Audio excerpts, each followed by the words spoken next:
Hi everyone and welcome, this is the Apostate Prophet. The Islamic religion claims in the Quran that it is the perfect and complete guide for all humankind until eternity. Nothing is supposed to change at all, which means it is seen as the perfect system before humankind, during the lifespan of humans, and also in the afterlife. Considering that the Quran contains things that were quite normal back in Arabia in the 7th century, but are seen as unacceptable in today's world, that causes a real problem. A threat. One example of those outdated things is slavery.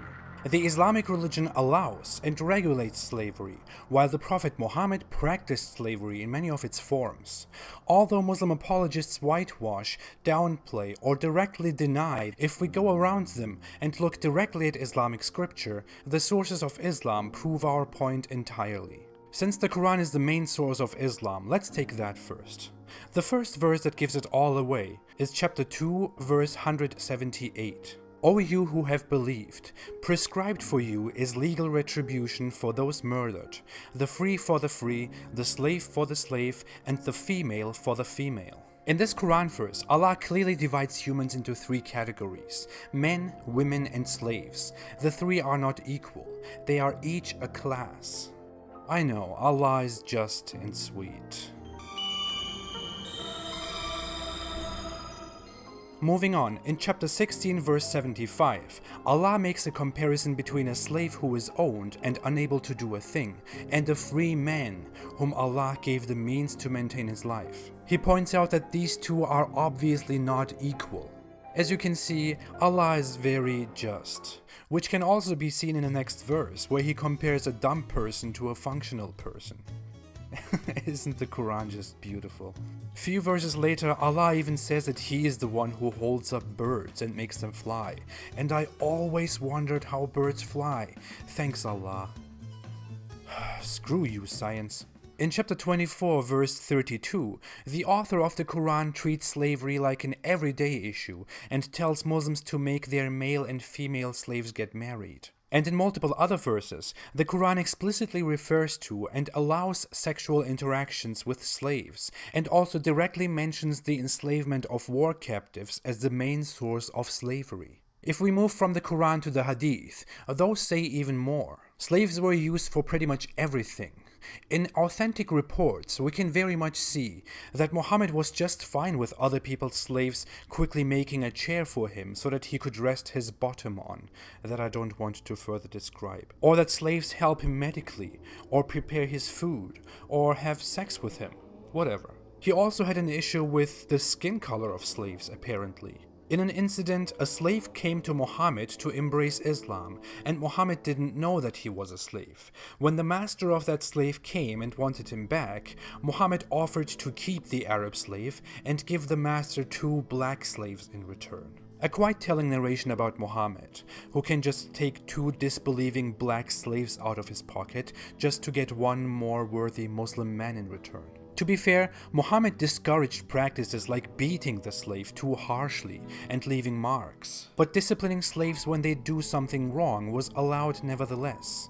Muhammad once said that you shouldn't beat your wives the way you beat your slaves and then go and have sex with them.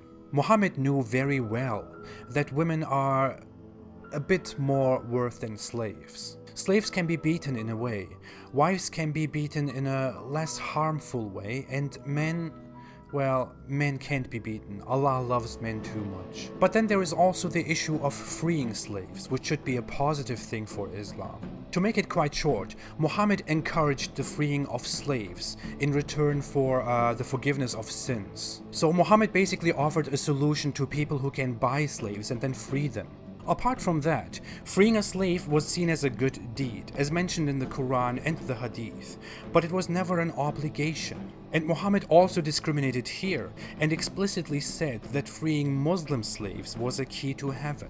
He also offered a way for slaves to free themselves from slavery. Slaves could make a contract with their owner, and if the owner trusts the slave, the master could release the slave so that the slave could work and pay off his own price. Of course, if the slave fails to do so, he or she falls back into slavery. Now, due to this concept of freeing slaves, Muslim apologists claim that Islam was a merciful religion and the first religion in the world that treated slaves with dignity. What they don't do, of course, is tell you the whole truth. In surrounding contemporary cultures like Romans and the Persians, freeing slaves was a good deed as well, and being unfair to them was forbidden.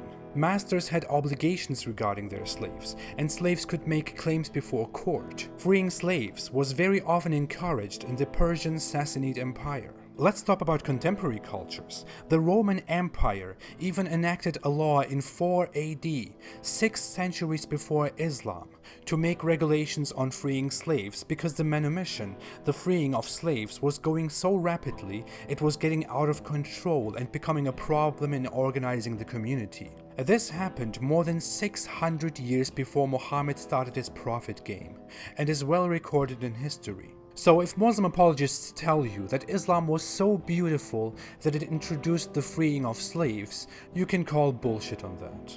Muhammad was not so fond of freeing slaves at all, by the way. Here are 3 reports that Muslim apologists won't tell you about, and you will see why. In one hadith, a Muslim man promises to free his slave when he dies.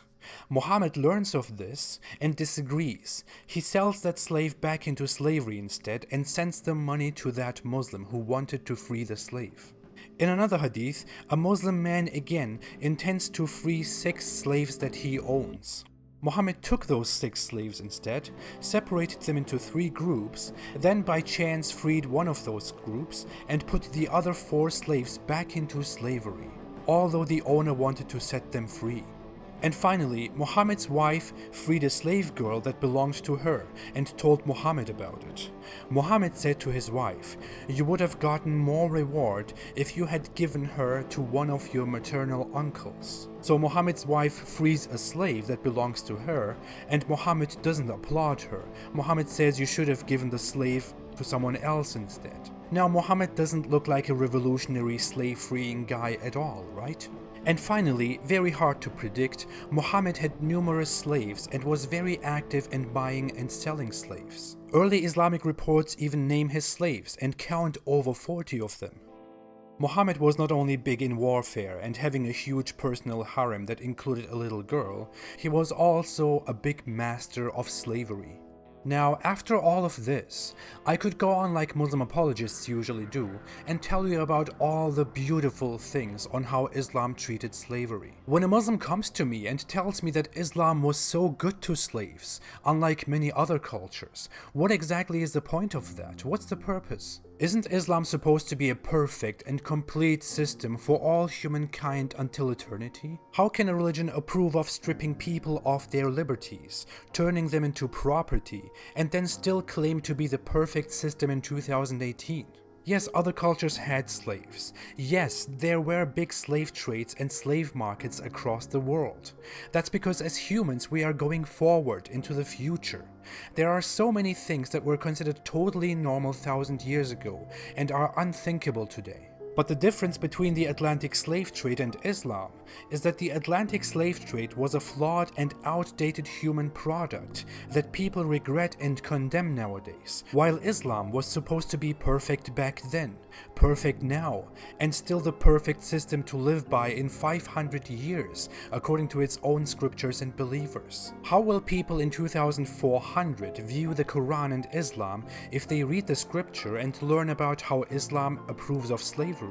As we have seen, Islam directly condones and even encourages the taking of slaves from captives of war. You can probably tell where this goes.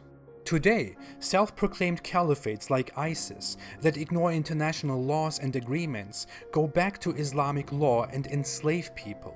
They don't do this because they corrupt Islam, or because they are just a bunch of lawless people. No, they take this practice directly from Islam, which undeniably gives them the right to commit such atrocities. Nowhere in Islamic scripture does it discourage or condemn slavery, and nowhere does it imply or explicitly tell about any end of it. Slavery is mostly gone not because of Islam, but because of international laws, because of the abolition of slavery that was initiated by dirty disbelievers. Thank you.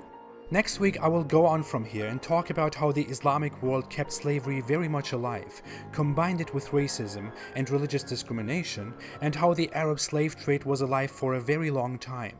I'll basically talk about how Islam enslaved the world before it was cool. Hope to see you there. Thanks for watching. If you like this video, please don't forget to like, to subscribe, and to share. Videos on this channel aren't monetized, so you can watch everything without ads. If you want to support my cause, you can support me through Patreon monthly or through PayPal once. Thanks for every kind of support, which will definitely help spread our message. Thank you so much.